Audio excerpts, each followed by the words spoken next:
man. That picture of us in the Oprah was never more real than today.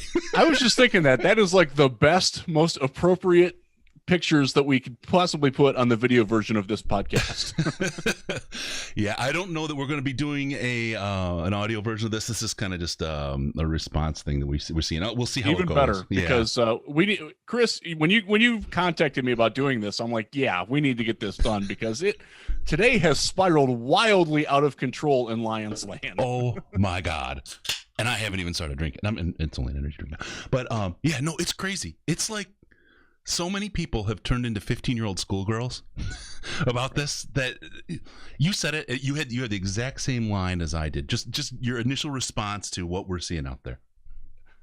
It's a special teams coach Thank you. on an interim staff that's not going to be back. Yeah. Come on, get a wider view of what's going on here. You had a special teams coach, Braden Coombs, who's obviously popular with the fans, and I don't blame the fans for gravitating towards him. He's been considered a young and up and coming. He's energetic. He's got cool hair. He's very likable. He's got a good special teams unit. The special teams have been good this year for the Lions. That's one of the few things that has been good. Mm-hmm. I get why people liked him. I get why people gravitated towards him. This connection, this ferocious clinging to a special he's a special teams coach. Yeah. So and what do we, I think I saw, and I didn't double check this, so I could be wrong. It's top 10 special teams. It's not even best in the league, right? It's we're in the top 10. So there's that. I liked Braden Coombs, and this is the thing. Let me start with what happened for those who aren't fully up to speed, and just kind of set the groundwork. Darrell Bevell called for a punt in the game against Tennessee, and Braden Coombs decided that he was going to run a fake against Bevell's wishes. Now, as we heard in the press conference just now, Bevell makes those calls. It is presented to him, and they talk about what parameters they use to decide whether they may run a fake. And on that play, he said directly, he just watched Stafford get hit on 2 plays in a row, one off a bad snap, one off of a sack in the backfield. And he said, look, if I wanted to go for it, I'm putting Stafford on the field. He's the guy that gives us the best chance of getting that first down. And I'll tell you, here's something I haven't heard anyone talk about, but Coombs calling that fake is probably why we didn't challenge that play, because Bevell was rolling around like, what in the hell just happened? Who did this? How did this happen? And so not only did he not get it, but get it, we got double boned because we couldn't even do that. We couldn't even react in the moment because nobody knew this was coming. Right. And from it sounds like some of the players that were on the field weren't aware that it was going to be a fake until it started. That is not acceptable conduct in any form from your special teams coach. It could have been if Corey Unlin goes out there and he decides to go all Greg Williams and call a zero blitz on a Hail Mary against the coach's wishes. That's grounds for termination. Yep. It did get terminated for Greg Williams, although he had the coach's approval. You can't have that. You've got to be on the same page. I know it's just an interim head coach, but Darrell Bevell is taking this very seriously. This is his shot to audition to get a head coaching job in Detroit or more likely elsewhere. That's right. He's taking that very seriously. When an assistant coach undermines him like that, he's going to clap back. This shows leadership on his part. Can you imagine if the players started picking sides in the locker room over Coombs versus Bevell? What kind of an S show that would wind up being? That would be, as a leader, I don't care if you're an interim leader, if you have an interim tag or whatever, your job is to ensure that people do what they're paid for. I've heard people say, oh, but what if the company was going down and they put you on a project that isn't going to help your resume? You know what? Getting fired for not listening to your supervisor doesn't help your resume either. You don't get the sexy projects all the time. Oh, no, it doesn't. I can attest to that. This was bad. This was a bad move by Coombs. And I'm gonna throw something out there, just, for whatever reason. If he was so great, why didn't Cincy keep him? Why did he take a lateral to Detroit? That's a good question. Organizationally, right? What does that personality do?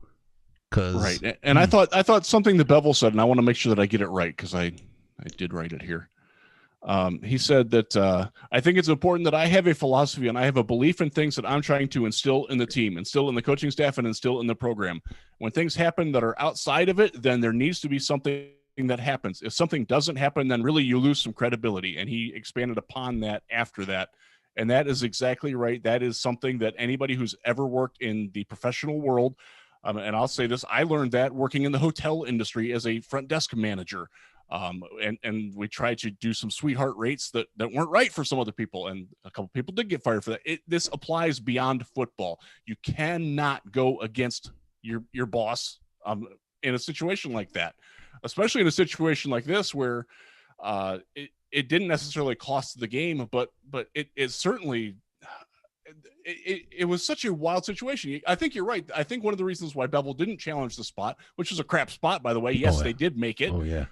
But he was livid over, and Chris Burke posted a GIF today of Bevel looking around for somebody to either strangle or get an explanation from, and probably both, in the moment. And I think that was a very telling thing. He was aghast. This is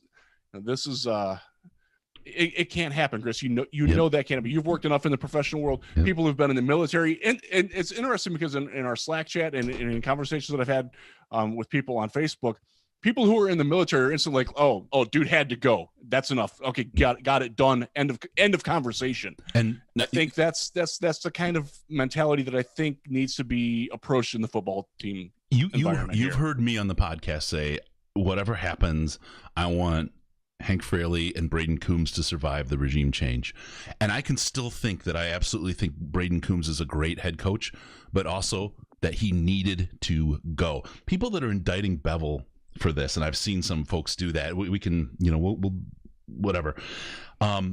This is not a Bevel problem. Whether he stays with the Lions or not, whether he's got that interim tag or not, he's going to be judged on his behavior and what he does and his ability to lead wherever he goes for his next job, whether it's coordinator or head coach. And if he lets this sit, and it's going to get out, that what happened is going to get out. Can you imagine these 15-year-old schoolgirls chirping about if he hadn't done anything? And the locker room was falling apart. I thought culture, right? I mean, the king isn't running the castle. Yeah, exactly. I want to go to Rod Wood really quick too, because this is the same group of people, man. I'm telling you, anyone making a stink about this isn't your friend. They have an investment in something else, whether it's Palace Intrigue or whatever. Rod Wood right now is essentially the acting GM. You don't have a GM in the organization with Chris Spielman, but you know what? Chris Spielman isn't going to get married to any of this. He's not going to get named in any of this. And Bevel was very careful to he didn't absolve, but he also was like, I don't want to talk about Chris Spielman's involvement in any of this. He deferred on it, and it was uncomfortably awkward when he did it. So we don't know. He said that it was my decision. I went to Rod with my decision, and Rod said yes. Yep, exactly. Basically. And there's a great point. Bevel probably isn't going to be here in 2 weeks. I mean, right now, after this and all the thing, he's going to be the fall guy. I'm sure they're going to take care of him. He's going to be taken care of either professionally or with recommendations or whatever else for how he's handled this and what he's done.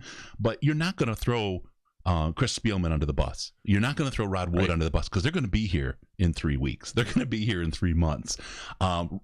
It's just Bevel's the fall guy. It doesn't matter though. Your GM I don't want to hear, Rod Wood has too much control over football and he's not a football guy. That's such a weak-minded, lazy take. It is so bad. The way that you have to think of it is that he is like the guy who's at the end of the line on the pastry chef thing. He is the guy who has his nose over the pies. He doesn't have his fingers in the pies. This was one where he didn't like what he smelled. His lead chef came to him and said, "Hey, this stinks to high heaven. I can't serve this pie anymore." He's like, "Okay, well then we're not going to serve that pie." Yeah. And even beyond that, you don't have to be a football guy to know that the next head coach isn't going to want a special teams coordinator that won't listen to you. Oh yeah, this. Because Coombs did what he did, there's no way he was going to be retained by Bevel if Bevel somehow gets a job, which I don't think is going to happen. You don't believe that either. Right. Or any coach coming in is like, he did what? What? No, he's gone. And it has come out. Justin Rogers has tweeted on this. I've tweeted on it. I'm fairly certain Justin and I wound up talking.